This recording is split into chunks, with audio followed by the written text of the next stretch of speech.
வரும் சித்திரை மாதம் 17ஆம் தேதி 30/4/2025 புதன்கிழமை அன்று இந்த வருடம் மிகவும் சிறப்புமிகு நாளான அக்ஷய திருதியை வருகிறது. திருதியை திதியானது 29/4/2025 மாலை 5:33 தொடங்கி அடுத்த நாள் 30/4/2025 பிற்பகல் 2:14 வரை உள்ளது.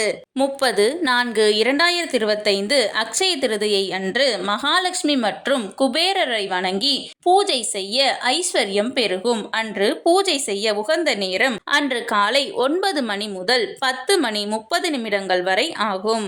அக்ஷய திருதியை அன்று மகாலட்சுமியையும் குபேரரையும் வணங்கி பூஜை செய்தால் உங்கள் இல்லத்தில் ஐஸ்வர்யம் பெருகும், பொன் பொருள் சேரும். வீட்டு பூஜை அறையில் உள்ள மகாலட்சுமி படம் அல்லது சிலைக்கு மலர்களால் அலங்காரம் செய்து ஒரு தாம்பூல தட்டில் தேங்காய், பூ, பழம், உப்பு, மஞ்சள், தங்க நகை, பணம், காசு உள்ளிட்டவைகளை வைத்து நெய்வேத்தியமாக பால் பாயாசம் படைத்து தீப தூப ஆராதனைகள் காண்பித்து வணங்கவும். உங்கள் இல்லத்தில் செல்வ செழிப்பு உண்டாகும். அக்ஷய திருதியை அன்று மகாலட்சுமி பூஜைக்கு நெய்வேத்தியமாக படைக்க பால் பாயாசம் எவ்வாறு செய்வது என்பதை செய்முறை விளக்கத்துடன் பார்க்க உள்ளோம். பால் பாயாசம் செய்ய கீழே உள்ள பிளே பட்டனை கிளிக் செய்து முழு வீடியோவையும் பார்க்கவும்.